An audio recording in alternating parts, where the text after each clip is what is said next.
লন্ডনে চিকিৎসাধীন BNP chairperson ও সাবেক প্রধানমন্ত্রী খালেদা জিয়ার স্বাস্থ্যের বিভিন্ন পরীক্ষা শেষ হয়েছে।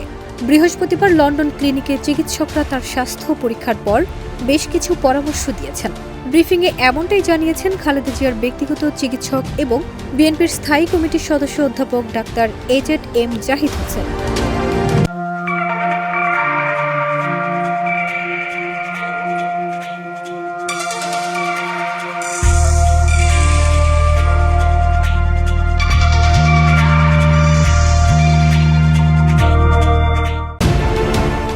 তিনি বলেন, খালেদা জিয়া দীর্ঘদিন ধরে অসুস্থ।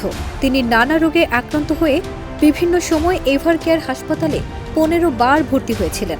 মেডিকেল বোর্ডের চিকিৎসকরা সবসময় মাল্টিপ্লেনারি অ্যাডভান্স সেন্টারে তার পরবর্তী চিকিৎসার জন্য সুপারিশ করেছেন।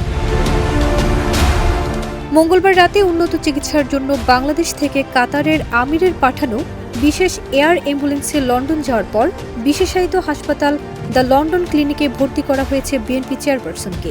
সেখানে অধ্যাপক ডাক্তার প্যাট্রিক কেনেডির অধীনে সাবেক এই প্রধানমন্ত্রীর চিকিৎসা শুরু হয়। চিকিৎসকরা জানিয়েছেন, ইতিমধ্যে খালেদা জিয়ার প্রাথমিক চিকিৎসা ও স্বাস্থ্যের বিভিন্ন পরীক্ষা সম্পূর্ণ হয়েছে। Cardiologist, ICU specialist, international medicine specialist এবং ফিজিওথেরাপিস্ট সহ অন্যান্য বিশেষজ্ঞ চিকিৎসকেরা তার স্বাস্থ্য পরীক্ষা করেছেন। এর পাশাপাশি দেওয়া হয়েছে আরও কিছু পরামর্শ। এদিকে দীর্ঘদিন পর পরিবারের সদস্যদের কাছে পেয়ে মানসিকভাবে উজ্জীবিত আছেন খালেদা জিয়া বলে জানান যুক্তরাজ্যের বিএনপির নেতাগণ। ফারজানা নিকিতা, দেশ রূপান্তর।